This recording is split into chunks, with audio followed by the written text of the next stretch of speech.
hand to go anywhere in China, but go to Europe, leave. And they spread it all over. Especially Italy. Italy opened their doors. Yeah, but Italy, they didn't know.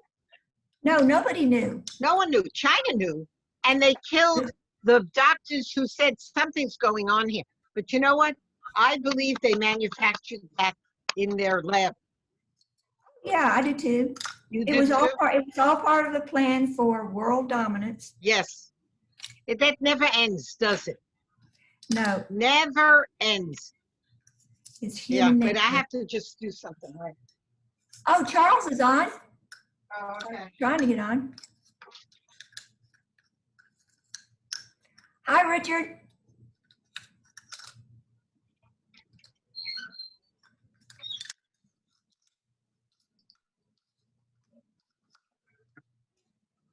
Naomi, you're on twice. I know, because something's wrong with my computer. It's unstable. It goes off. So I have a laptop and then my husband's old computer, just in case. So you're getting a real good signal. Something's wrong.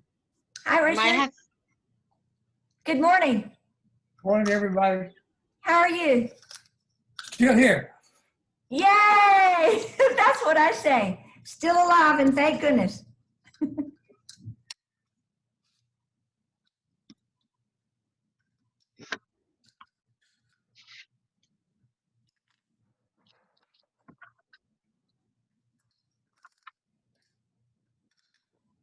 Well, I had my McDonald's McGriddle this morning. Oh, is it good? The best. I love it. It's two for about $3.57 or $4. I don't know. It's wonderful. What is it? What is it? A pancake? It's a pancake, and in the pancake is bacon, eggs, and cheese. Oh wow! It sounds very good. It's fabulous. It's the best thing. But you know, the McDonald's in my neighborhood went out of business. I don't understand what's happening to McDonald's. Huh? Yeah, they're going out of business. Poor management, I guess. Or I don't know what's happening. Why that happened? A lot of people are not out buying, the way that they were. I don't know. They're not taking their children, maybe. Right. That's it. Well, Because the big part of their business was the children would go play in the playground there and everything. I don't know. But their McGriddle is out of this world. well, we're on low salt diet, so I have to be real careful about that. But it sounds delicious, and I'm glad you ate it. Well, you know what? I'm too old to worry about that. I have to have my McGriddle. Well, good for you. And I love the Costco ready-made meals. They're delicious. yeah, Costco's got some good stuff. Their lasagna is fabulous. Their shrimp, butterfly shrimp is delicious. It's very good. I love their food. Yeah. I only have one problem with Costco. What?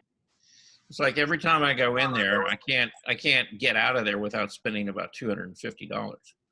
Oh, I spend at least $250 every 3 weeks. I only go every 3 weeks. Yeah, I go like maybe every month and a half. But it's like okay. it's this huge, it's this huge grocery bill, and it's just like, wow, shocking. Well, they used to call it the $100 Club, but no longer. I couldn't get out of there for $100 if my life depended on it. I really couldn't, So. Well, you're doing it smart though, just going once a month. That's good. Yeah. But food has really gone up in price. Yeah. Oh yeah. Yeah. Well, that's pretty much so. The only thing I buy at Costco is food, Yeah. And mainly what I'll do is when I shop for meat, I'll go shop for meat there because I can buy it in, like I can buy whole tenderloins and then cut those up individually the way I want to. Right. So yeah, it's an adventure always, you know, but It certainly is. Oh, I have to go get my notebook. I'll be right back. okay. All right.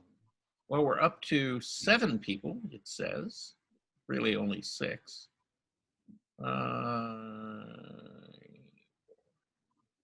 Yep. Okay. Hey, Bob. How you doing this morning? Hello, how you doing, Charles? I'm good. Could Bob tell us what he bought? I don't know what an airbrush is. I wish he would demo that. Well, it's noisy. Yeah, but I have no idea what it is. Okay, well, let me hold it up. Yeah. Okay, On my face here. And can you see this? There you go. I see that. Okay. This is an airbrush. Yeah. This- That this looks like an little knob on Iwata. top, Yeah. This is Where's an the Iwata. brush? Yes, this is a good. I bought an extra brush. I had the one that came with the beginning set was okay, and I decided, well, if I'm going to do this, let's do it. And I bought this Iwata, Mhm. and it is so much better. I mean, it Okay, is where is the brush? in my hand. You're looking at it. I know, but where's the You're end looking at tip? Okay, It's the- clutch. Yeah. the tip right here, if you can see where I'm pointing, That's where the paint comes that's out. where the comes out. That's where the paint comes out. This is where you put the paint in this top piece. Okay, and this back here is just mechanics of it, which I'm not going to go But in. why would because you use that instead of a regular brush? you can get a smoother coating. You can smooth it out. And it's just, it's a different method of painting. It's, I mean, if you go to the automobile repair shop and this is what they're painting the cars with. Now, Oh, when okay. you look at the finish, I mean, not this tiny one, but when you look at the finish on a car, it's very smooth. You don't see any brush strokes or anything like that. So if you want to create that kind of a impression, then this is the kind of tool that will give it to you. It's just another means of putting Another paint. toy, another toy. Yes, ma'am. That's it. Another toy. Yeah. That's What, it. what is the brand name, Robert? This one's an Iwata. Oh, But is there- that there's a- Japanese? This is Japanese. Yeah. Uh, It's one of the pricier ones. There are like, let's see, what American, air, Well, you have Pechet. You've got yeah, Pechet is like Badger. Badger. Yeah, it's an American brand. Can you put acrylic and oil into it? You can use it oil. You can use it with oil. You can use it with acrylic. You can use it with ink. The problem with oils is the fact that it becomes a cleaning nightmare. I'll bet. When Yeah, you have, I mean, acrylics are bad enough because they dry fast. Yeah. right. But oils, this pen or this pencil or device brush will not see oils. Trust me. Oh, yeah. Well, Bob, I can tell you right now, using oil in an Iwata brush, it actually works very well. And the only thing is, you have to work in a really well ventilated area. And Yes. it's not because you're blowing the paint through there so much as it is that in between your colors and things, you're cleaning it out with the solvent, and that's becoming an Right. aerosol. So so wearing a mask or working in a really open area that's got a lot of airflow to it, not a wind, you don't want that, but just fresh air coming in all the time is a requirement of using one of those. So That's good. yeah, I use them as an illustrator for 25 years. Wow. That's amazing. Yeah, they're great tools, and particularly for laying in like large background areas, things like that, getting like these really soft, nice gradations and light effects. They're great for all of that. In fact, there's there's actually a lot of fine artists who, as oil painters or even acrylic painters, will use airbrushes, in their work, in combination with their brushwork as well, just to kind of create a high contrast between something that's very soft and something that's you know, sharper edged. So they're, you know, again, you know, it's a tool, and you know, you use all the tools you can, right? That's Speaking right. of tools, Yeah. I've been looking at the camera Lucida. Yeah. And as a tool, and one, I mean, I haven't bought one, and they're not very expensive, but just your opinion on that kind of a tool. Well, there, you know, when you're talking about a lucograph, basically, Right. and you know, you know, you got a wide variety of them. You know, you have like the ones that I used when I was going through the Academy of Art that they had for us, and it was in kind of like a dark room, and you know, it's a big box, and you put your image in there or whatever and project it down. You know, the thing is, you know, even if you project an image, you know, for size and things like that, it doesn't draw it for you, you know, and all it does is it just gives you reference points, you know, so that it helps speed up the drawing process, but you still have to know about drawing and how to draw and how to effectively use line to express what it is that you're wanting to say. So yeah, I don't have a problem with them, you know. Yes. Charles, look at what I found at Aldi. I can't see Can- you. Oh, you can't see me? Well, I'm gonna find you here. Hang on. Okay, fine. I'm looking for you. You're in there in the mix somewhere. This is called a sketch Yeah, tracing projector. I think, yeah, you've got your video turned off for some reason. Oh, all right. How do I? Oh, sorry. Let me go over there and turn it on. Yeah, that would help if you're trying to show us something. Yeah, really. It would. Well, Anyway, I so could see my face a minute ago, but yeah, yeah. I mean, for some reason, you seem to have your camera turned off. I don't know why. let me see if I can turn it back on. Let's see. Ask to start video. I'm gonna hit that button. Maybe you'll get Got it. my video. There we go. Okay. There. All right. Okay. Can you see this? Yes. Depictions. Yes. Now, what is it? What is it? It's called a sketch tracing projector. Okay. How much was it? Oh, from your phone. Yeah. Okay. Yeah, well, yeah, but I got it at Aldi. It was under $5. You're kidding. No, Yeah, it's like a small light is table. that what y'all are referring to? No. Mm-mm. No, this is it's similar, but what this does, see, that picks up the image from your phone and magnifies it onto like a light table surface that you Right. can then put a piece of paper over and trace off of, right? Yes. Now, Yes. a lucograph, what a lucograph does, it's actually it's like a prism or a lens, and if you align it correctly and yourself correctly while you're looking through it, Right. it will project an image down onto the paper, you know. Right. And the thing is, with a lucograph, you know, you have to move it, you know, Right. forward or backward, depending on the scale that you want to draw the object, you know. Would you spell that, please? A lucograph, Yeah. Lucgraph,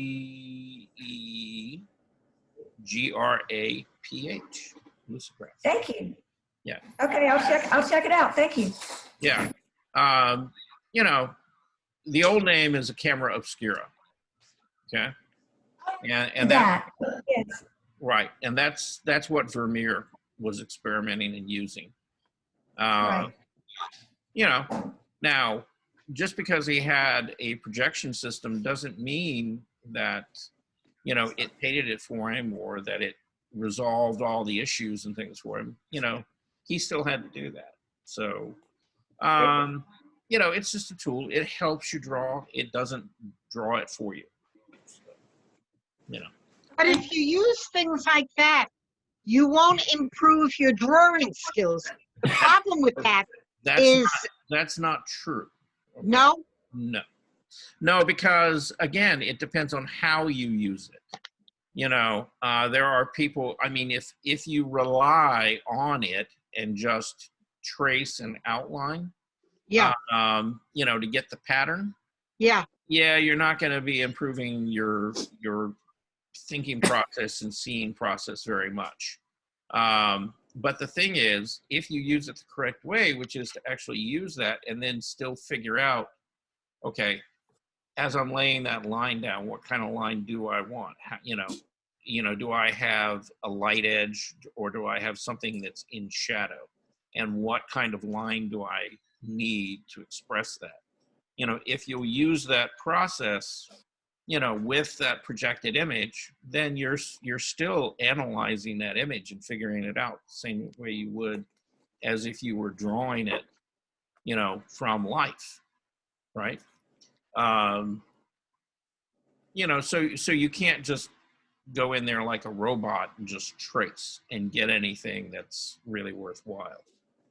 Again, you know, it's a tool and you have to learn how to use it. And, you know, the right way to use it is, okay, you can use that projected image and yeah, that will help you with your proportions and things like that so that you don't have to spend all your time figuring all that out. But you still have to figure out what you're seeing and how you're going to express it, you know, as you're making that mark, right? Does that make sense to you? yeah. But I still, the more I draw, I feel the better I'm getting. Whereas if I depended on that, I wouldn't perfect that skill. That's what I'm saying.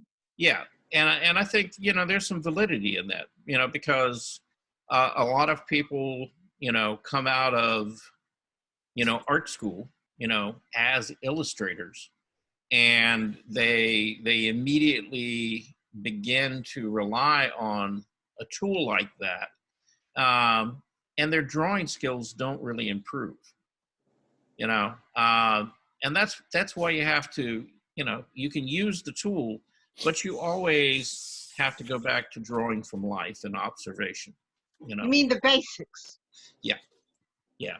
Yeah, that's the one thing I learned when I came out of art school, you know, is that, you know, within like 3 or 4 months, you know, it's like you know, you start getting work and stuff and you get busy and you're not drawing every day. You know, you're not drawing the figure and things like that. And, you know, within a year or so, you begin to see that your skills are getting rusty and that it's more of a struggle. And so, you know, I started, you know, not long after I went out of school, probably about a year, you know, going back and finding drawing classes. And really pretty much so, you know, ever since I've gotten out of school, at least once a week, minimum, once a week, I'll go to a drawing class with a live model and draw. Every week. Now, the last year or so, that hasn't happened. You know, but I still try to draw from life, even if I can't get in front of a model. You know, but drawing and painting from a model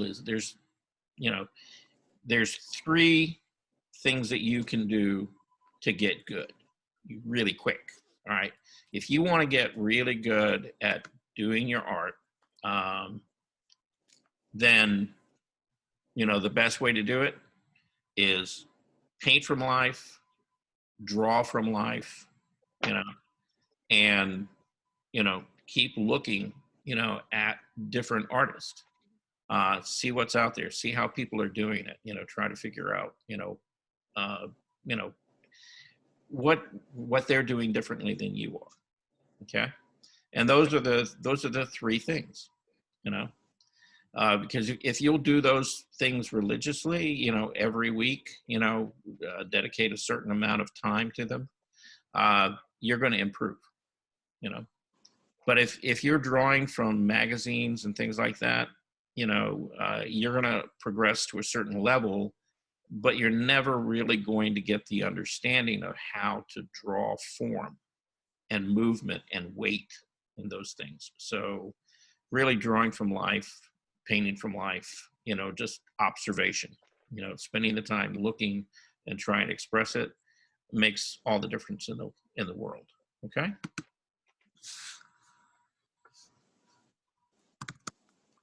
Anybody else got anything to say about that?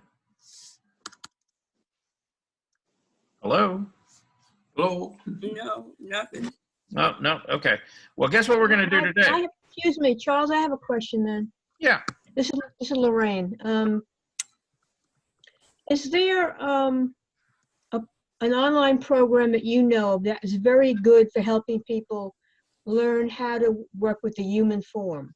In Yes. other words, basic so that I wouldn't have to keep copying something, that I could start creating bodies that are moving whatever from my knowledge of the human body or Well, okay. memory. Now, okay, because there are some great programs out there. And in fact, there's, I'll try to mention a few. Let me send this, somebody asked, in fact, I think it was you, asked for my email address. Let me get that on there. I'm, trying to chew gum and walk at the same time. Okay, that should do it. So yes, there's a Proko, PROKO.com. They've got a great drawing course, or a series of drawing courses on portraiture, human figure, animation, all kinds of things. They also offer a, basically what you call a virtual life drawing class. And so what it does, it's a program that you can set up, and it will have, it's photographic, so you're seeing photographs of the model, right, at different angles, and she will change, or he will change, because you can pick different models. They will change, like, at every 2-minute interval, every 5-minute interval, 10. And it's like going to an actual figure drawing class. So you start off with gestures and then go into longer poses. And they run about an hour. And you can actually get a lot of these things for free. They don't cost anything. So, you can actually find these online drawing classes. And, right now, it's, if you want to draw the figure, it's about the best thing out there. Other than that, and, and I don't know about your situation as far as, whether you live by yourself or whether you have your husband and family, things around you. But if you have family members or people around you, then, keep a little sketchbook with you. And, while somebody's watching the TV or whatever, just kind of sit across the room and draw them. Again, Yeah, I live by myself. I think some of us have that kind of, we're not seeing people very much or very long periods of time, just right. in passing or something. Yeah. And that's the thing about right now. That part is difficult. But, if you can't be around people, that you're around all the time, and just sketch and draw, you can still draw online, right? Now that's not as good as from life, but if you want to work from life, okay, you may not be able to do figures, but you could, maybe go out in your yard and draw a tree. You can do still lifes. You can draw, different, like botanical studies, plants, leaves, things like that. Anything from observation. Because at the end of the day, it's all the same. It doesn't matter whether you're drawing a face, or you're drawing a flower, or you're drawing an animal, or you're drawing a human figure. It's all shapes and proportions, light and dark values. And, so all you're doing is you're just, pushing your brain and your eye and your hand to work together and to coordinate them. So, yeah, draw more. Can't go wrong. Okay. Thank you. All right. So I had a plan today, and we kind of got into a discussion about airbrushes and stuff, which great tool. Okay, but we're going to get back on drawing and painting and working as an artist. Somebody is sharing their screen. I don't know who is that. Rebecca. Yeah. Rebecca Pickney, where are you? Okay, she's yeah. You're taking over my class, sweetie. Stop sharing your screen. Oh gosh. Oh well, okay. This will stop others from sharing the screen. Yes. Yeah, I was saying Okay. you should be able to control that with your commands, I think. Yeah, I just figured that out. Anyway, I'm going to show you a video, and It's this still is on there. I yeah. still have something on there. I know. Just wait. You be patient. All right, and this guy, I watched his demo, and this is kind of a long demo. It's about 50 minutes. But what he's going to do is he's explaining the process of what they call sight sizing. Okay. And since most of you, or a lot of you, have expressed an interest in painting portraits or drawing portraits, this is a method so that, you can get a sense of the proportion and scale of the human face and paint it at life size. Okay. Anyway, this guy's name is Mark D'Alessio. But some of the things that he says, whether you're talking about painting or whether you're talking about drawing, they both apply. And it's a pretty good, worthwhile thing to watch. And the thing I want you to observe, particularly as he develops the painting a little bit, and it will go relatively quickly, is the fact that I want you to see kind of how he sets it up, and lays in these big masses and blocks of color, right? And then kind of develops that to refine it, and move things around a little bit. Okay, so I'm going to get this started, and I hope you have a cup of coffee or something, just sit back, watch, take some notes or whatever if you need to. At the end of this, if you have questions, just ask, and I'll try to go back and answer whatever questions I can, okay? All right. Okay, so this is a quick demonstration of sight-size portraiture. A few things about how I'm setting up. I think it's very important.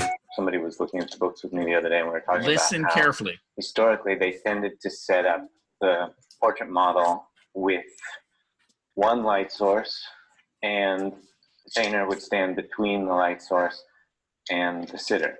So basically the reason for this is that there's going to be a good sense of form on this side of the face. It'll be lit up.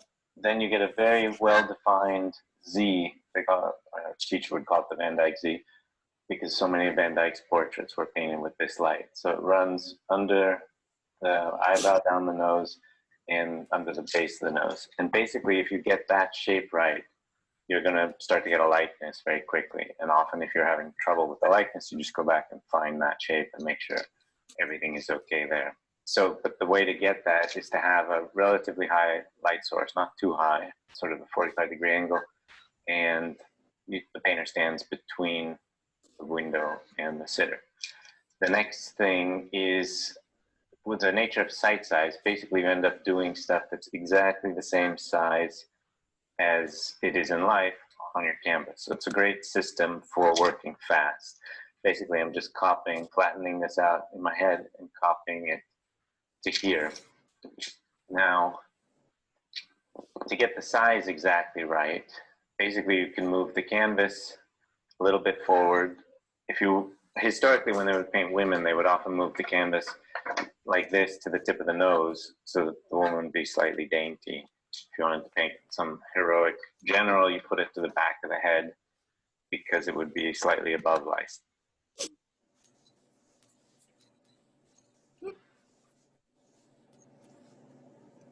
Sorry. Even today, when I painted children, I'll sometimes move it to the nose. I mean, I rarely ever have it at the back of the head anymore. But so most of the time, though, I try to paint people exactly the size they are, and I'll put the canvas sort of at the front of the ear, and they end up being about exactly life size.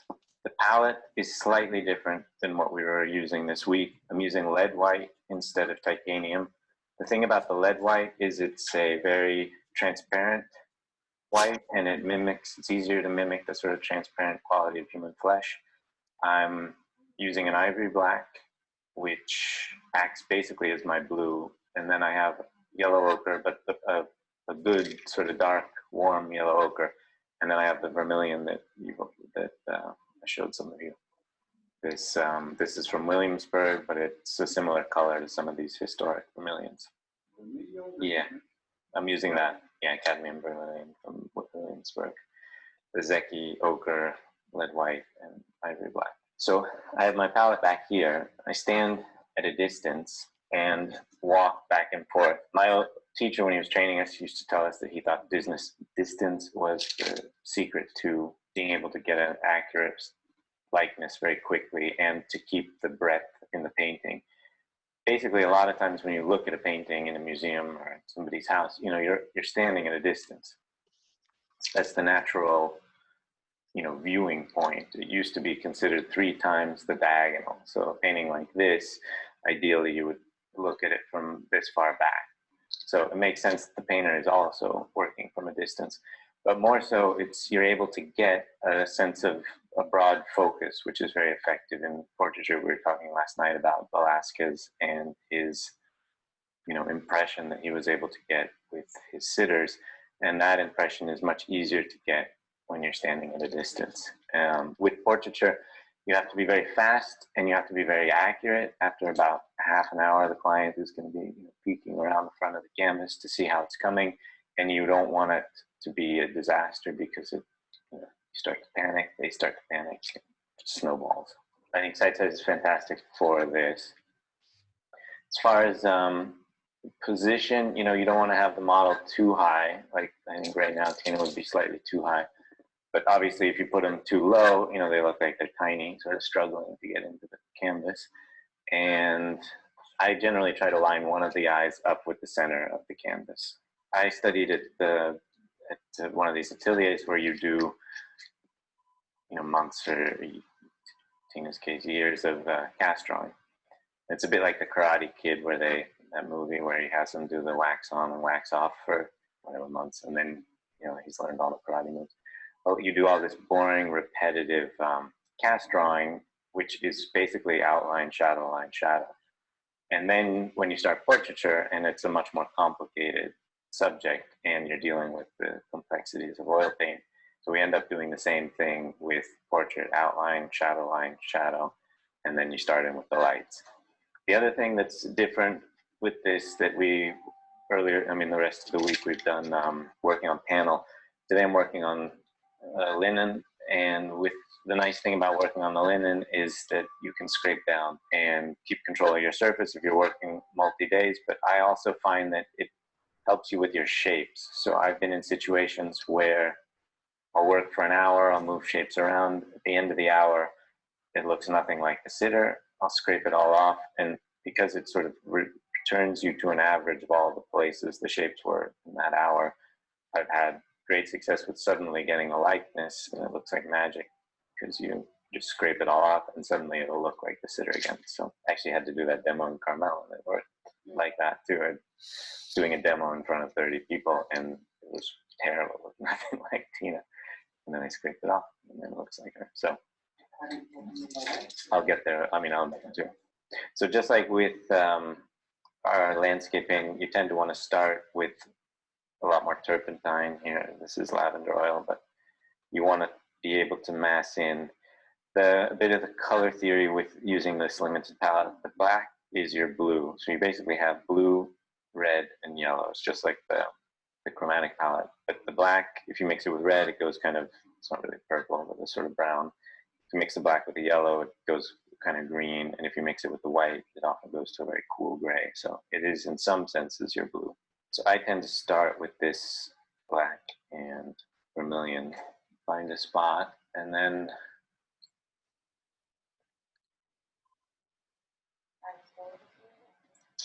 yeah, and maybe move your hair.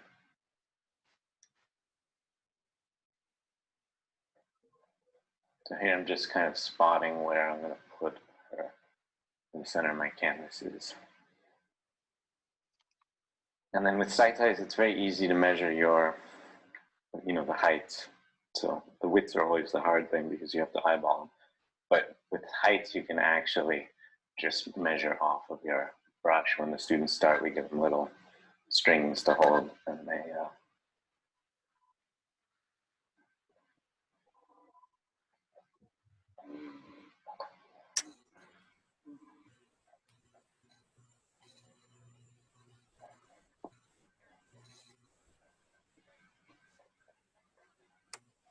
so I was saying outline, shadow, line, shadow. I often work filling in my shapes. The more paint you get down, the quicker, the easier it is to see. So.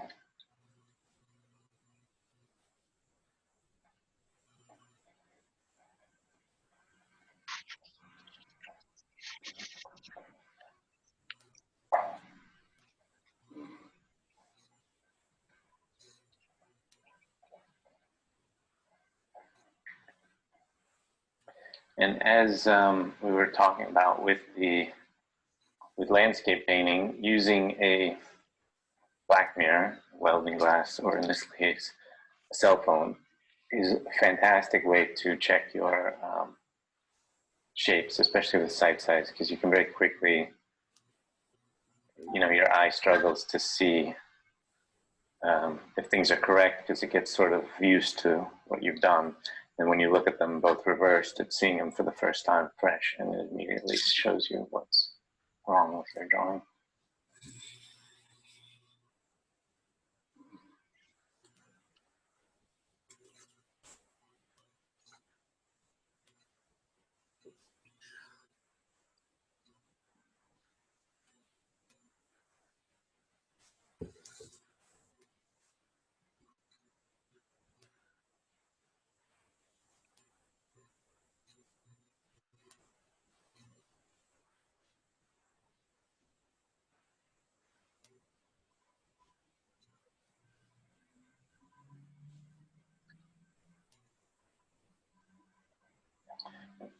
As always, it's difficult for me to talk and concentrate, but I can answer questions very easily.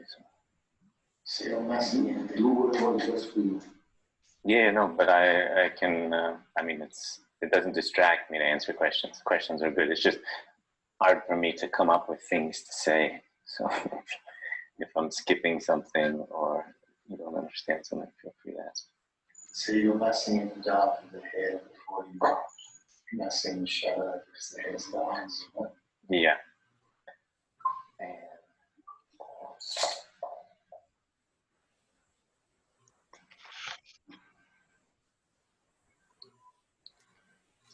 Also, at any point when you need to change the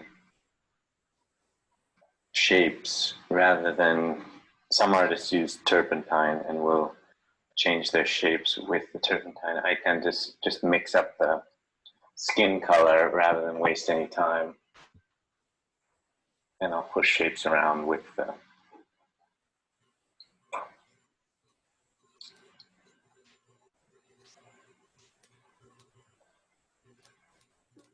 Your skin color is white, vermilion.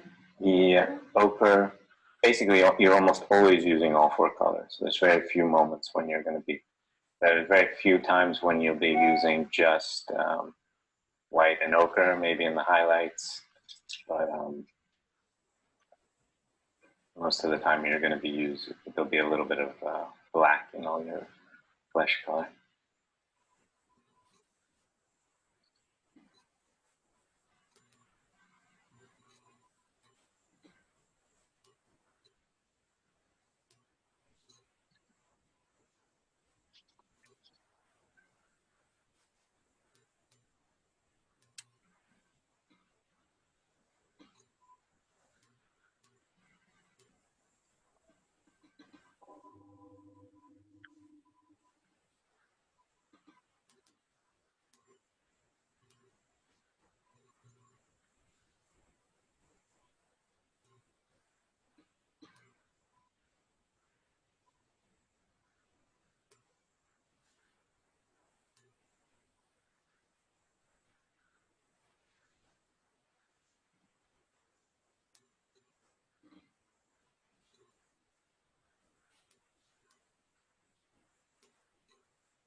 I was saying to some of you that lots of painters develop a manner, and one of my mannerisms has always been to make the noses too short in the portrait. This one is actually a bit too long, but I tend to overcompensate for it because it's something I'm aware of.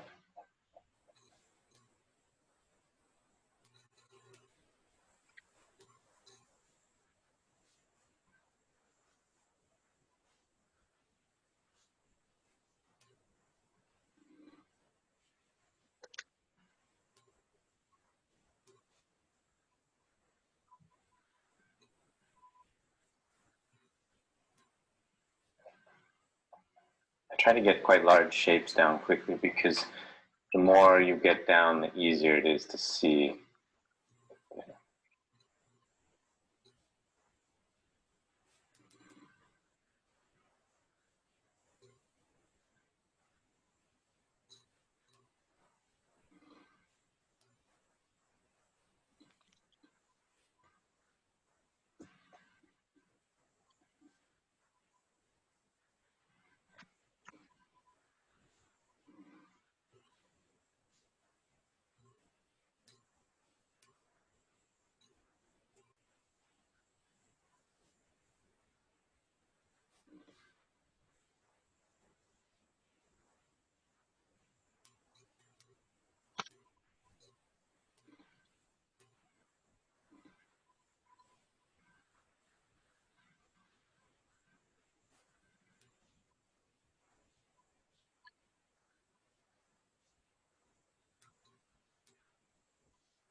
With set size, it tends to be much more about shapes. It's one of the criticisms of it because we had to study a lot of anatomy, but when we're actually painting, we tend to just look at shapes, flatten it out in our heads.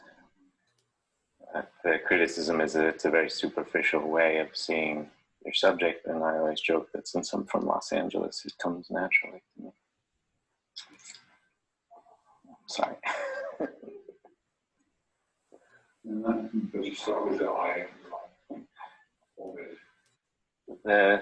I was just trying to spot the eye in the center. You tend to start with, since I need to know where the rest of the head is based on the eye, then I wouldn't say I start.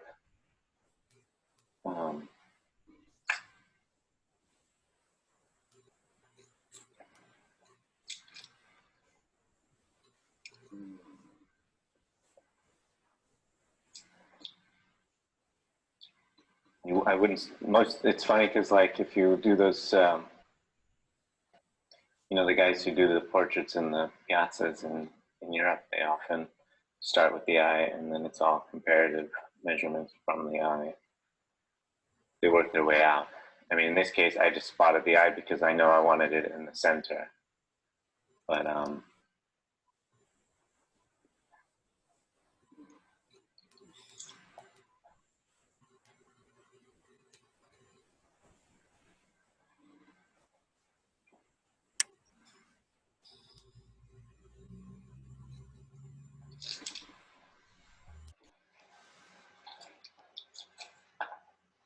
That line that you indicated is the line of rotation axis of the neck.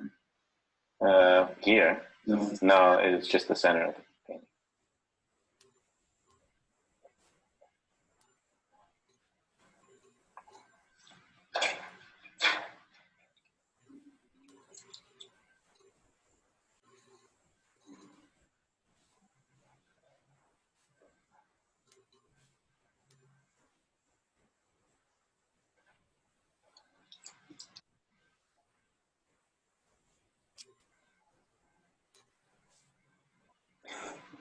The first one is This is medium, and that's lavender essence, whatever it's called, spike oil.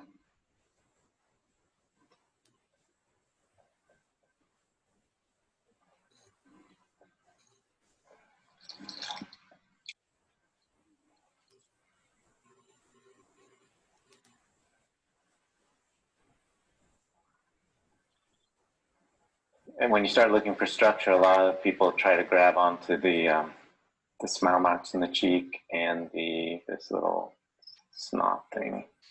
What's it called? The philtrum.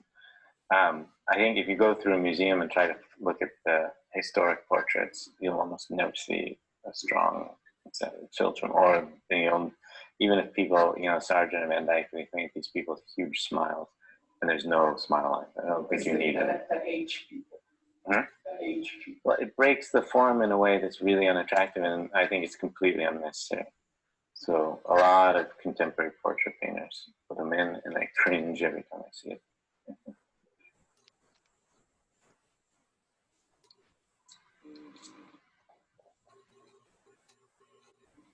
One thing you'll always have difficulty with if you do portrait commissions is people complaining about their expression. The fact is, it's boring sitting here, and people tend to get bored looks on their face. I mean, when I paint children, I'll sometimes put a laptop on on something where I can get their head looking exactly where I want it.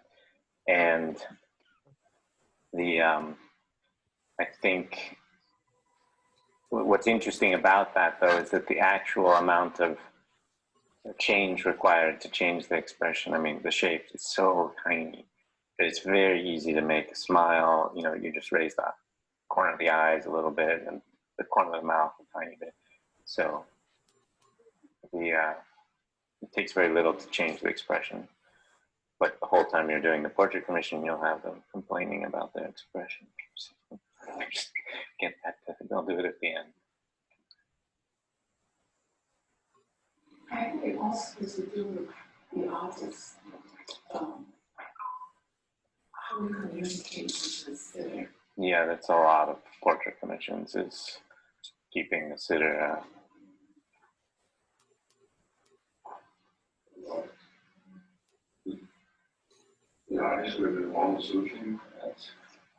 If you have the model look at you, what painters would often do is they would have them look at your earlobe.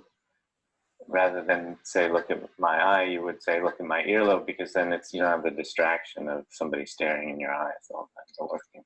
But then we usually find a point somewhere. Yeah, you have them find a point and look straight ahead until you are working on the eyes. Also, right, I'm always working at this distance for all of this, but when I work on the eyes, I'll actually come to about half the distance because that's the focus.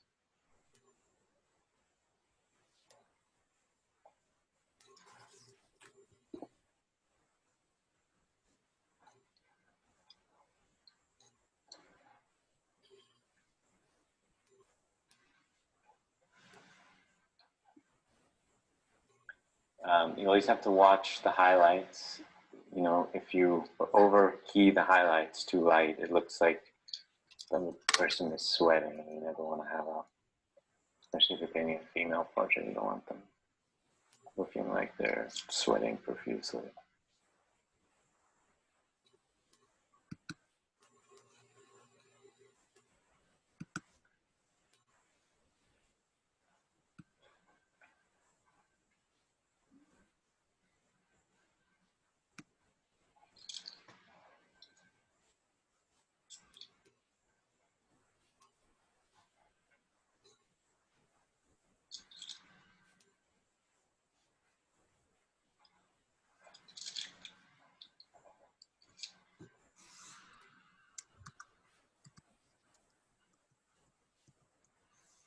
I mean, switching from titanium to lead, you know, it's much harder to change the color with the titanium is so powerful.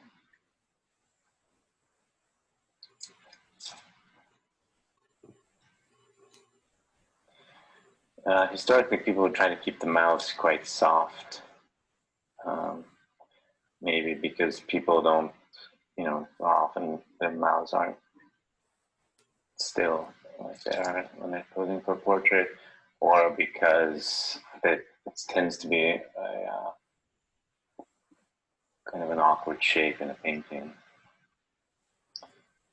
But if you look, especially in a lot of these books, the Sargents and stuff, you'll see they would keep the edges of the lips much softer than other parts of the painting. Would you recommend your sitters to wear more or less makeup?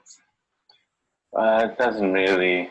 I've never been in a situation where I felt like I could, especially if you're doing a portrait commission, you don't tell the client to wear more or less makeup. I think it'd be very difficult to ask them subtly to wear less makeup. But I suppose if you're working with paid models, you know, it's up to you. Yeah, sure.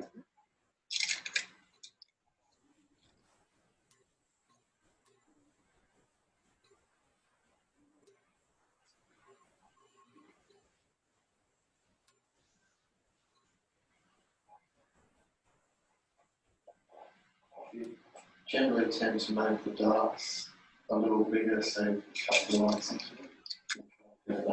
I think the problem is since I'm spotting stuff, stepping back and checking it, I'm spotting it wrong in a lot of places. So then I kind of build it out and then cut in from the other way, just to, like with the mouth, it was much too big, still is too big, because it was too low. And so now I've pushed it up a bit, but I haven't really cut in from below yet.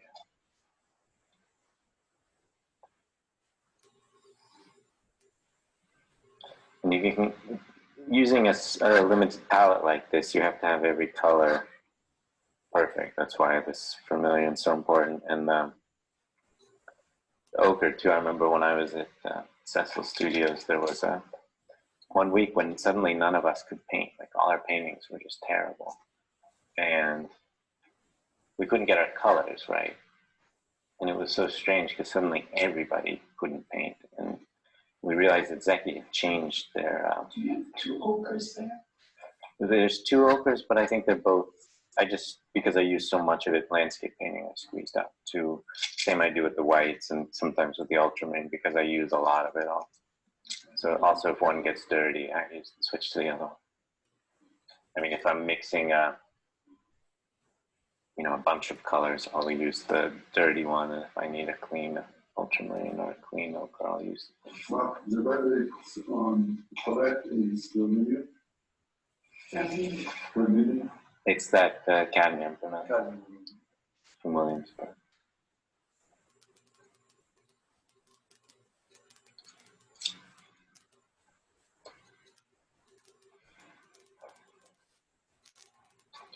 Right. Water. Yes. Model would like some water. Thank you, guys.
Keep the edges sharp.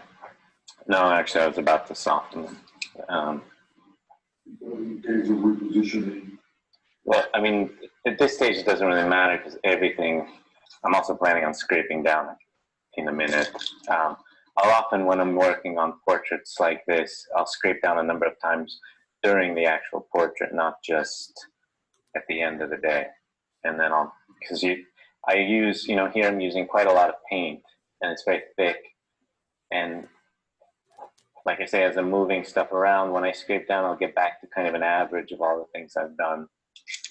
And scraping the paint off allows me to use a lot of paint now without having to fight it, as I keep working. Do you check at this point whether left to right and in mirror? Yeah, so right now would be a great time to take out the mirror, for example. As you start to get more and more of a likeness, or more and more of a lack of a likeness, depending on how it's going. It's definitely a good idea to keep. So I check both upside down, which is easier to see widths, and then I check just reversed, which is easier to see angles. Oh, because you are the same distance. Yeah. You don't use the mirror behind you. Like this. I suppose I could, but I just close one eye, use my dominant eye, and then check the two shapes next to each other. Your director eye in the left. Also. Yeah. Do you have a butterfly? What's that? Oh, I think you were doing that. Super interesting. Yeah. It's a tricky one to do though. Yeah. No, And mislead. You think so? Yeah, and mislead you. If you're not exactly the right height, it can actually. For what? Yeah. So even just like a punch, it's gonna change that. But it's a good one to use at the beginning of the photo. Check the location. Mm-hmm. Please.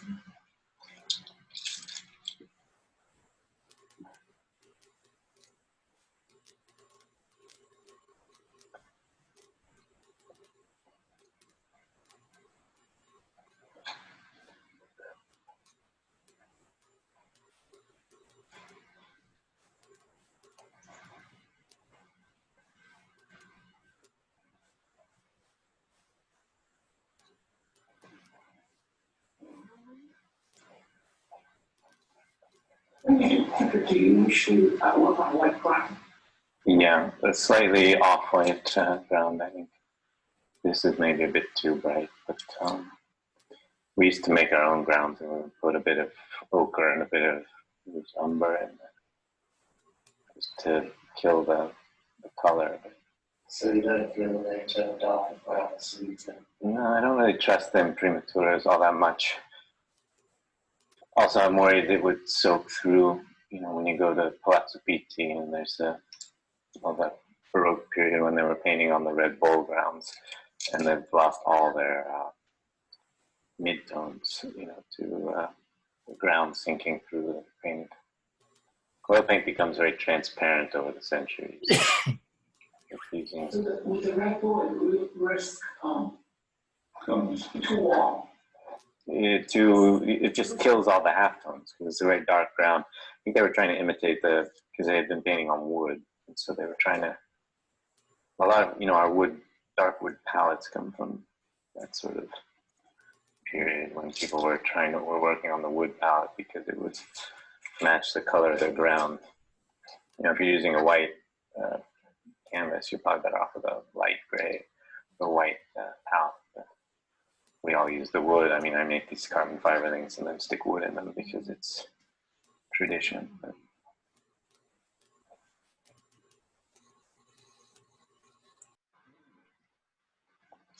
okay, so now is a good moment when I would, you know, the shapes are not perfect by any stretch. So I would at this stage take my, my palette knife. And you need the right shape of palette knife, which is here. I think the shape of the palette knife is very important. It has round edges down at the corner. I mean, brown basically everywhere, because you don't want it to leaving lines in your canvas when you're scraping down. So basically you kind of follow the shapes so that you're not, the problem is if you go like this, you'll drag the white across the black. So try to keep, yeah.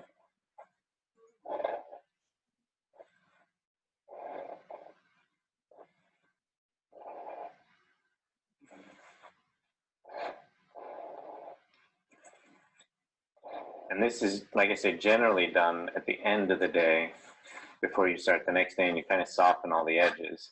And it just means if you have to make any changes, you're not going to be fighting a dry brush stroke that's in the wrong direction or the wrong place coming through from underneath.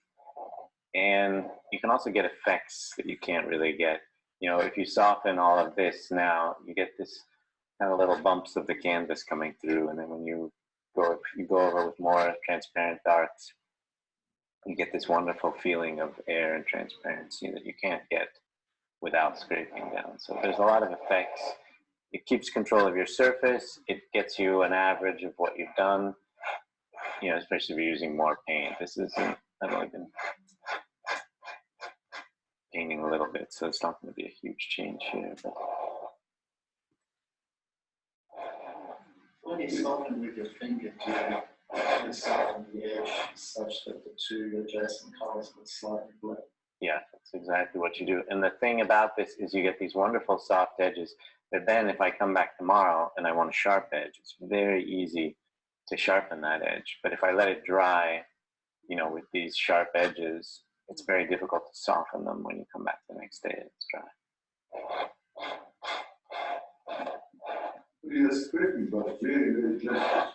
No, I mean, I'm pushing pretty hard, but on the canvas, it just doesn't take anything off really. So, and again, if I was scraping, I'm kind of going a bit everywhere and getting dark in the light because I'm going to keep working now. But if I was scraping at the end of the day, I would be more careful. You scrape going forward or scrape off? Less. Yeah. No, I scrape. I mean, if you have a passage that you think is absolutely perfect, then don't scrape it off. You know, it's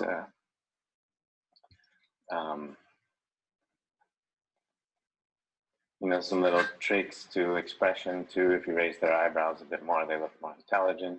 You put the corners of the eyes up, they look happier. This kind of stuff is very useful. I was saying this quote of Gamel where he would say, "Err on the side of beauty." It's really important in commissioned portraiture to err on the side to make it slightly better than real. Yeah. People often have a very different idea of what they look like.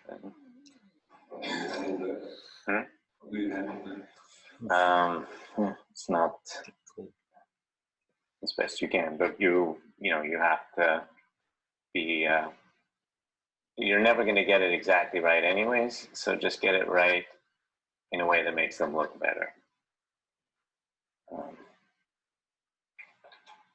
You know, these oil paintings will last a long time, so people will be long gone, and no one's going to remember, anyways. The nice thing about using this, the light at this height, this 45-degree angle, is you're able to get these highlights in the eyes, which really make the sitter look alive. And again, if you're painting the sitter watching you or watching your eye, then the eyes are going to follow the people around the room afterwards. It's, you know, the effect. Some people like that and some people don't. So. Well, I think it's nice if, for a commission portrait, I think it's good. If you're painting portraits just to paint somebody and then sell them to people who don't know the sitter, then often it's better if they're not following them. So her eyes should follow you. No, I'm just saying they will if you have the sitter looking at you when you paint them, then anyone else who looks at the painting, the eyes will follow them around. Yeah. So basically, you do the black part of the eye and eyelid, then the iris, and then definition of the bottom part of the eye is via this accent. Yeah, again, I mean, I would probably, to do the eye, I would stand about half the distance and work from here. Mine's a bit too big. You want to try to vary to your warms and cools. So right now I'm not using a lot of brushes, but generally the white of the eye, as they call it, is actually always very gray. And it's often a very cool gray. You know, right now I've kept everything very warm, but at some point you're going to want to go in and start putting, you know, basically mixing black and ochre and black and white to get some grays, you know, and you cut down on the vermilion and look for greens and grays and purples. And this is a bit of cadmium red, real cadmium red, just for the lipstick. Also, I mean, obviously for clothes and stuff, you would use more than just a limited palette. Do you usually put highlighting somewhere? If you have one, I mean, again, you don't want the lipstick looking too glossy. So you try to, you know, don't stare at, you know, the tip of the nose, for example, tends to be all a half tone. Here, you know, there's going to be this sort of ochre color half tone around much of the nose with a highlight in the middle. But you want to really downplay that highlight. And the same with the nose. You wouldn't want to, the same with the lips. You want to avoid making them look really shiny. And scraping down is wonderful because it's such a joy to paint into, especially with this medium, to paint into these, you know, after you've scraped down and you can push especially here where, Cushion effect. yeah, well, it gives you, kind of softens the edges already. It's a really wonderful, this medium is great for portraiture.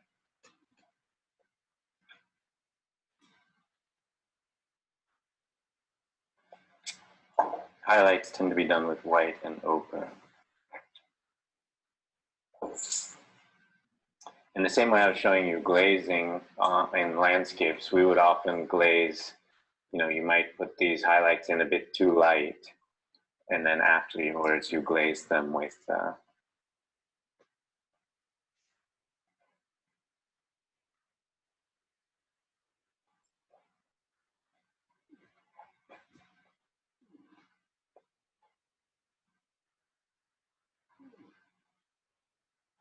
So you don't want the highlight onto the nose to compete with the line of the eye. well, yeah, and you just want to keep it, you know, you can soften it. Like I said, you don't want it to look sweaty.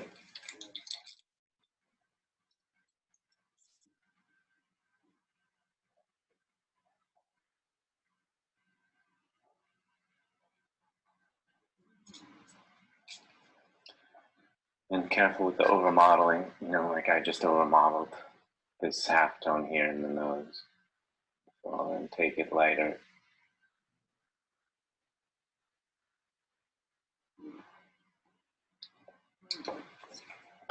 There was this idea that we were taught to have the flow of light. So you really try to find the light flowing down the face and you try to keep from breaking it too much. So, you know, you don't break it with the you know, the smile marks.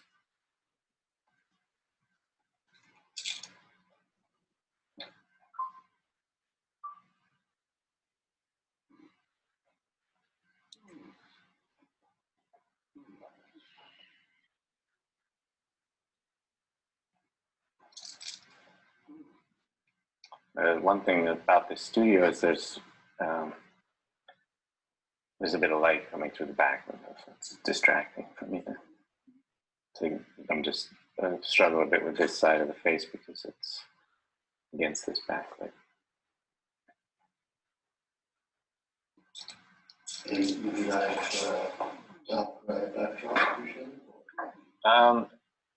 You know, I often do portraits in people's houses where I don't have that much choice over my backdrop. You know, in the case like this, it's really just problematic because it's a bright light right next to the side of the face. It's hard to see exactly. No, because at this point, moving the easel is going to create more. Oh, yeah, it's okay though. It's, I'm almost finished anyways.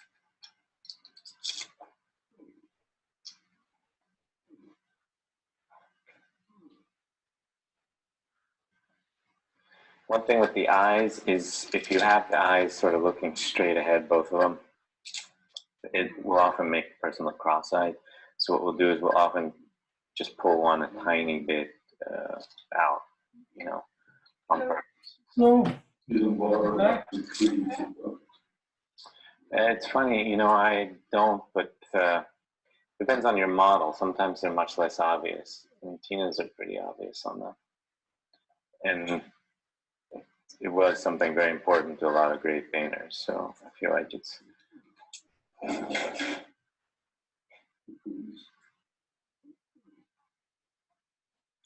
There's also this idea of using chroma as value. So like with the nostrils, rather than going really black with the nostril in this area, it sometimes can all be very light. And if you go really dark in the middle of all that light, it becomes a real strong attraction. So what we'll do is we'll use a high chroma red with a lighter value to describe the nostril, even though when you look at it, it's going to be black. But it can be more fun, more interesting if it's called using chroma as value, and basically you play with high chroma colors in lieu of actually hitting dark values. So that's a case where the eye, if I paint the eye the way I see it, especially because I'm painting the eye at the half distance. So if I paint the eye the way I see it at half distance, it'll look like she's cross-eyed. So.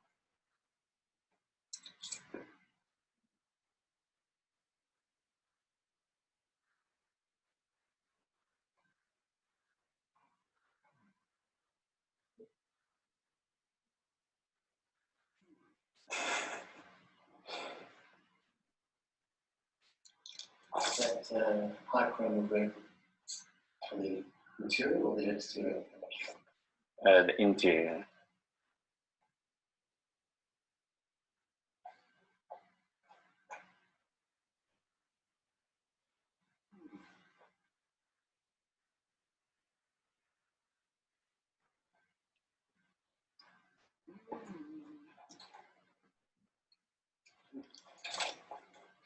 Is it raining? It's wind.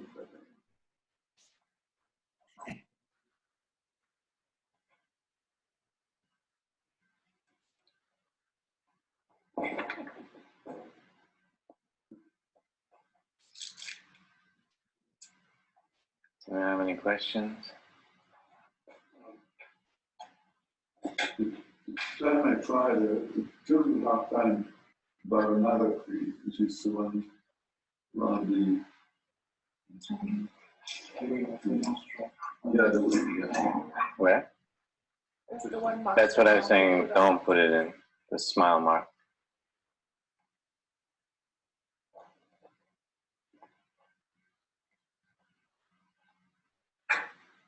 Is there a reason why you haven't followed the ear at all yet? The master? No, just because ears are always a nightmare. Trying to Get this done quickly.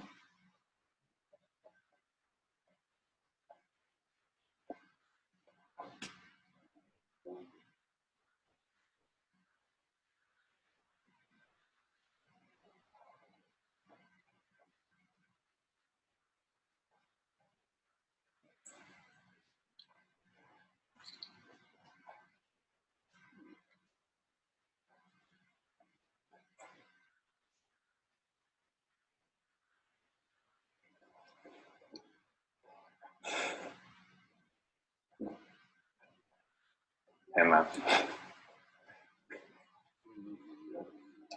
Ahora, no, no.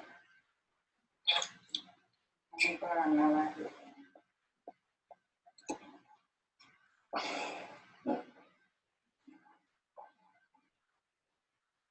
It's not happening, dog.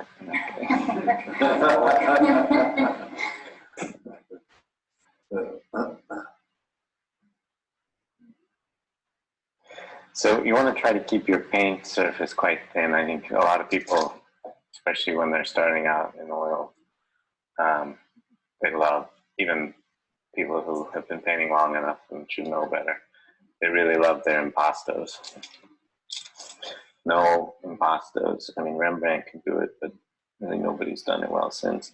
You can put, you know, you can play with the paint and make it a little bit thicker in the lights, but you don't want to hit these really, you know, so many times it looks like they have a skin disease if you.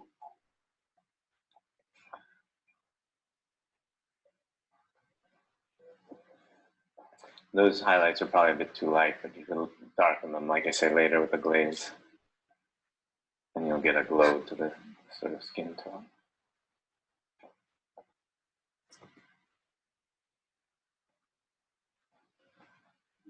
Please look top down.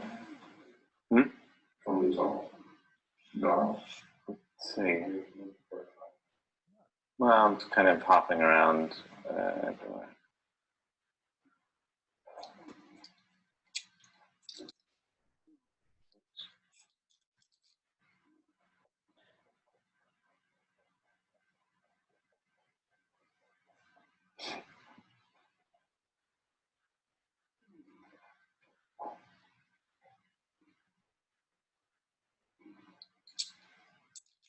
Okay, so that's it. If you have any other questions.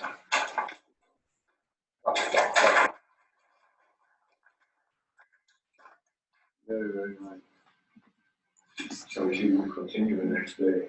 She will spin from the oil with it. Oil out. Yes, definitely. All righty.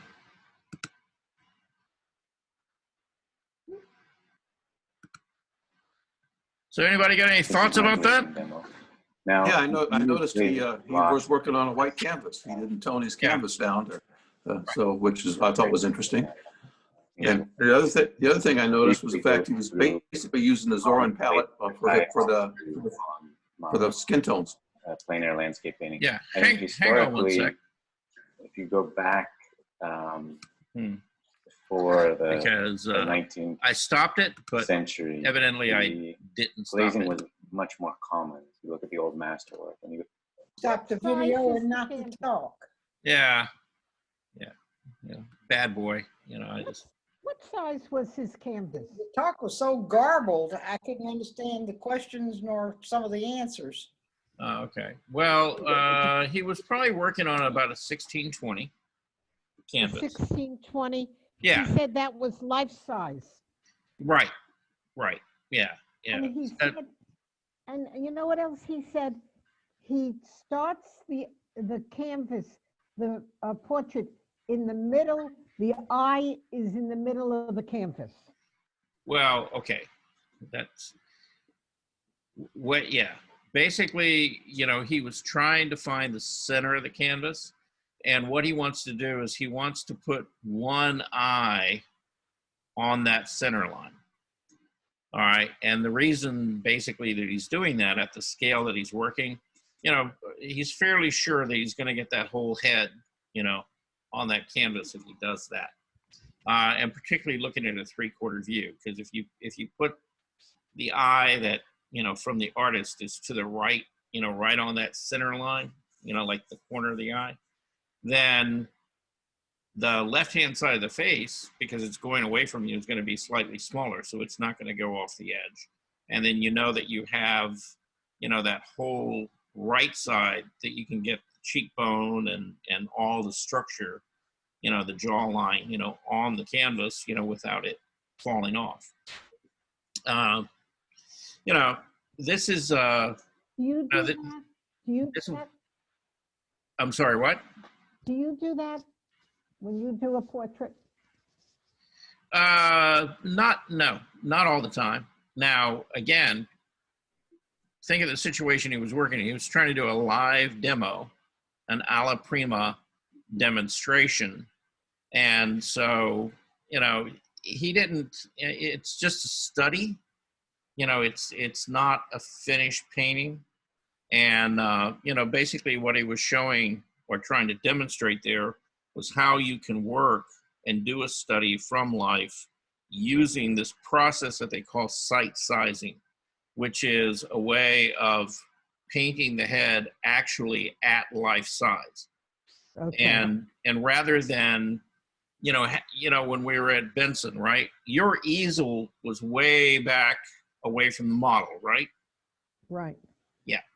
And this is a way to get an accurate portrait. If we were painting portraits, you would set that easel right up next to the model, and elevate the canvas to the height of the model's head so that you could come straight across and get the head where you want it on that canvas. See? And so it's a way of getting to know, the exact proportions and distances and things of that model's head, so that when you go in to do the final portrait, of them, that you have a good understanding, of what the structure of their face is, because you've painted it several times and you're familiar. And that's the thing, a lot of people don't really get about portraits, is that very seldom, does a portrait artist just start painting the portrait. They'll do a whole series of drawings and studies and things, because again, they want to build up their base of knowledge about, who that individual is and, what they look like. And they want time to formulate sort of the feeling and the idea that they're trying to convey in the painting to capture the person that they're painting. So, it's not a one-shot deal. I'm just going to sit here and I'm going to paint you, and you're done. That's more or less a study. The portrait is a cumulative process that you really kind of begin to understand, who the person is and what the structure of their face is and how light reacts actually on the surfaces that you're painting. So anyway, have I got any other questions? Yes. So you think that do you think that he is going to go back over the painting and all of the various paints he's put on, because he said he was going to scrape it all down, right, and kind of like so smooth and everything? Mm-hmm. Yeah. If he were going to continue on, let's say that this was not a demo. Let's say that this is, it was actually doing a commission and he was kind of working through the process. He may work on that painting for 3 or 4 days and have the sitter come back, take the same pose, try to get the lighting, basically the same, and go back and build, on top of it. This was just the first passages of paint, to begin to establish light and shadow, basic shapes, kind of temperature and value range. And, he didn't really work on, figuring out any great amount of detail, at this stage. He's just trying to get a statement there, and then he'll come back and he'll scrape the paint down because he doesn't want a lot of, like paint buildup, you know, in these lines and edges that he has to work against the next day. Now he's not scraping all the paint off. He's just taking enough off to kind of flatten it out so that, you know, when he comes back into it the next day, that, you know, and he needs to move something, there's not going to be this ghosted line there of where the hair used to be, right? In case he a little left. Well, that's good to know because, you know, that's good to know because, you know, I use a lot of paint. Yeah. Yeah, and if you use a lot of paint and you will, again, through the process that he's working with, if he were going to take this to completion, he would be building up those layers of paint day by day, right? Okay. And he'd get a lot of paint on there, but he wouldn't get a lot of ridges and uneven surfaces, you know, that he has to work against. Okay. How is he using his cell phone for proportions or what? Yeah, what he was doing, what he was doing is he was taking the cell phone, it was off, you know, because it's got a black reflective screen, and he was closing one eye and looking through the other, and looking at the reflection that's in the glass, you know, on the phone, so that he could compare the shapes, you know, of his painting to, you know, the reflection of her face. Right, I understand. Okay. And so that way, you know, he had something to compare against. Because what happens over time is as you keep looking at the painting and as you keep looking at the model from the very same point over and over and over again, you know, your brain kind of convinces yourself, you know, that what you're getting is right. And you need to stop and check that every once in a while. So artists will use a mirror like behind them, you know, and then turn around and look at the reflection, you know, again, because you're just seeing it a different way. And so that lets your brain kind of get past that already ingrained idea that it looks like them. Okay. And you can actually see the proportions and shapes better. Sometimes you can turn it upside down too. Right.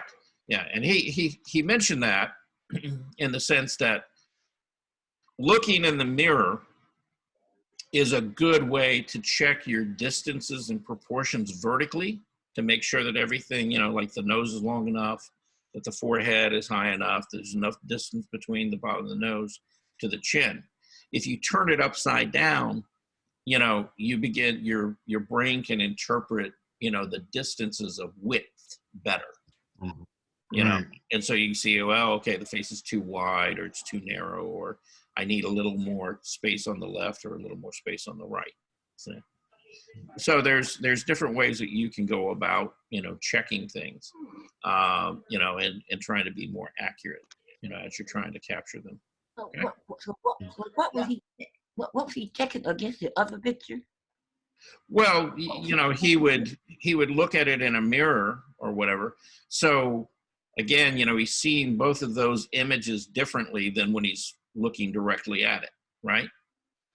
So he can compare, you know, the shapes and the pattern of the shadow and light, you know, to what he's got in the reflection of the painting as well. And if they still match up, then he knows that he's fairly close. If they don't look anything like each other, then he knows he's got to go back in and fix.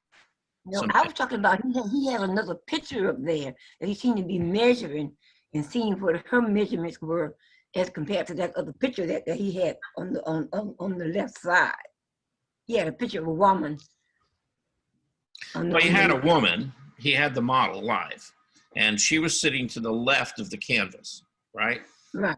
And then he had the canvas, you know, and it was at this, you know, it was kind of back at the distance that kind of lined up with like the front edge of her ear.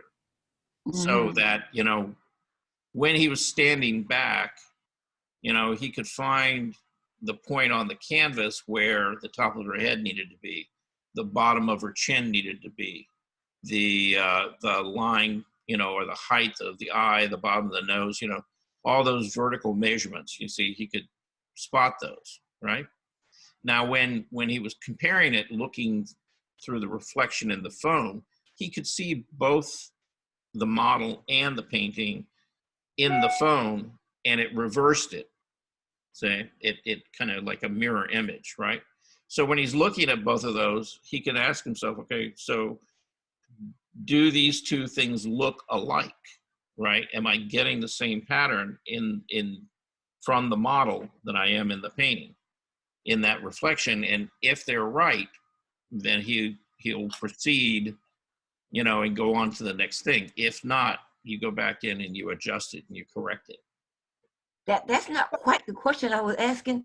That Mhm. that was another picture on the wall on the left side that he kept measuring. In a picture frame. Huh? A portrait in a picture frame. I Yeah. think that, Right. I don't That's think that had specific. anything to do with the painting. Yeah, I think It Yeah, just I happened don't- to be hanging on the wall. Yeah, I Just don't. there. Yeah. Yeah. Now he did mention one time. Bye, Richard. Go. He did mention that. Okay, he was talking about the distance at which you view the painting, right? Mhm. You know, so if you're going to be painting this painting, depending on the size of it, is like how far back do you need to be, you know, so that you can actually get a good view of it. And basically you measure it diagonally, you know, from corner to corner. Let's say that you're doing a 20 by 30 canvas, right? Well, you measure it diagonally and you find out that, you know, you've got like maybe like 38 or 39 inches across diagonally, right? So you're going to put yourself 3 times that distance, that 39 inches, that you have to back up to really see that canvas, you know, clearly, you know, so that you can compare. If you're any closer, you know, you're not really going to be able to see it clearly. I have one other question. Yeah. He deliberately did not put any background coloring in, and some artists put a background coloring to give them a feel of the how the color that he is painting the portrait will be too light, too dark, or the hue and all this kind of thing. Right. So I don't know, once he gets so far, he'll put a background color, then he might find that some things need to be toned down, or the lights are not light enough, something like that. Then Yeah, I mean, okay. Like I said, there's no right, there's no wrong. Yes, It's I know. what works Yes. for you. Now, for me, I would never start painting on a white canvas.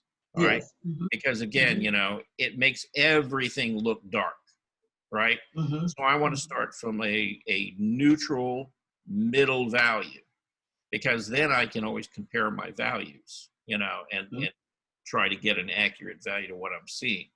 You know, he doesn't want to do that. That's okay. Now, what he was saying, and it is true, okay, is that as oil paint ages, right, it will become more and more transparent. Okay? It's not going to get more and more opaque. It's going to get more transparent over time. So if you have a color ground under the painting, you know, as you paint it, you know, when you finish it, you may not see that ground so much. In 50 to 100 years, that ground may begin to come through the paint and be more visible. Okay? Which is another reason why, rather than working with a red or, you know, different colors as a background in my paintings, I always work on a neutral. See, so it's more of it's what they call a prematura or an underpainting, right? But it's not going to affect the paint. All, you know, if the paint on top does become more transparent, that underpainting is still the underpinning of the painting and will still be in alignment with it. So you know, that's, you know, that he's kind of thinking long-term about his paintings and what's going to happen to them. You know, you're not going to, he's probably not going to see that in his lifetime, right? What if you're using black as a background? Well, it's so dark, right, that as those whites and things like that become more transparent, right, then they're going to look weaker and weaker, and they're not going to block that black out as well. And so the whole painting becomes darker over time as those paints become more transparent through the ages, right? He didn't prime his canvas before he started. Well, he didn't tone it. Now, yeah, he just used, in that particular case, he just used white. Now, he did say that in a lot of cases he would tone it, but he still would tone it, you know, in a really light color, you know, like a lighter gray or beige or something like that. He wouldn't get too dark with it. You know, he was talking about a period of time, the Baroque period, which was just after the Renaissance. And one of the fashionable things of the day was to work on these earthen red canvases that were really quite dark. And one of the problems with those paintings today is that you begin to see that really strong earthen red color coming through all the rest of the paint, because at this point, a lot of those paints are becoming transparent. And so that red is showing up more in them. And that was what that conversation was really all about. So, you know, like I said, he's kind of thinking more long-term, you know, and in 100 years, 200 years, you know, what are people going to be seeing of his work? And so by working on that lighter value canvas, is less chance that the paint is going to shift and get darker because he's got this dark, you know, ground underneath it. Okay. What was his name? Desario or something like that. Michael D'Alessio, yeah. You know, I found him on YouTube and kind of watched, well, he did a landscape demonstration, which was really pretty good. And then he was doing this demo on site sizing.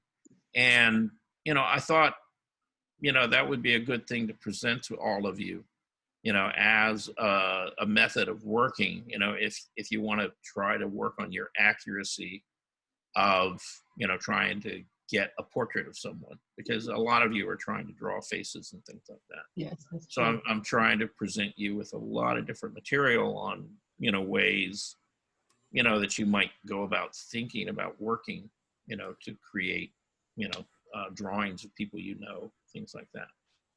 Okay. And though there's more, you know, I'm gonna try to show you several, you know, different approaches to it. Right. Anybody got any more questions? No, I'm fine. No? I'm good. We all good? All right. Well, it's 11:32, and I don't know about you guys, but I'm getting a little bit hungry, and I want to go eat lunch. I'll be back here at 2 o'clock. Some people have sent in some work, like Naomi's got a bunch of work. Richard, I got a piece from you. Yeah. So if you have other pieces that you want to talk about this afternoon, you know, primarily, you know, drawings. But if, you know, if we don't have enough drawings and you guys send in other things, I'll be happy to talk about those too. It doesn't really make any difference. Did you get the couple I sent? Did you get the couple that I sent? Well, I got the tree, you know. The tree and then the yeah. self-portrait drawing? Yes, yeah. I got your self-portrait. Did you get my self-portrait? What's that? I don't know. I don't think so. No. Oh, okay. Yeah. I just sent you 2 equestrian pieces in probably 15, 20 minutes ago. Okay. Well, yeah. They're painted and they're framed. Yeah, I would not have looked at them in the time given so far. But yeah, I'll go check the email. And so yeah, if you want to send me some things, I'll pull them down and we'll get them up this afternoon and talk about them. Okay. It's called Paintings from Yesteryear. Okay. Paintings from I yesterday. used to be able to go to these shows. Okay. Now, just to give you guys a heads up, I don't have it ready. I was trying to get it ready for today, but probably by the middle of next week, I'm going to be sending you a PDF file. And that PDF file is all about, you know, basically the steps I would go through, you know, before I try to draw or paint someone, and the things that I'm trying to figure out, you know, and the problems that I'm trying to solve. So that, you know, it will give you something to kind of, you know, work from, and get you to kind of think about, you know, other than, you know, where the eye is, you know, trying to think about the thing kind of as a whole process. Okay. So, like I said, I'll be trying to finish that up and send it out. You know, right now I'm going to kind of shoot for the middle of next week. Okay. Anyway. Anybody got anything else they need to share? All right. Well, then go eat lunch. Have a good lunch. You know, and I'll see you back here at 2 o'clock. Okay. Sounds good. All right. And by the way, happy Friday, everybody. All right. Happy Friday.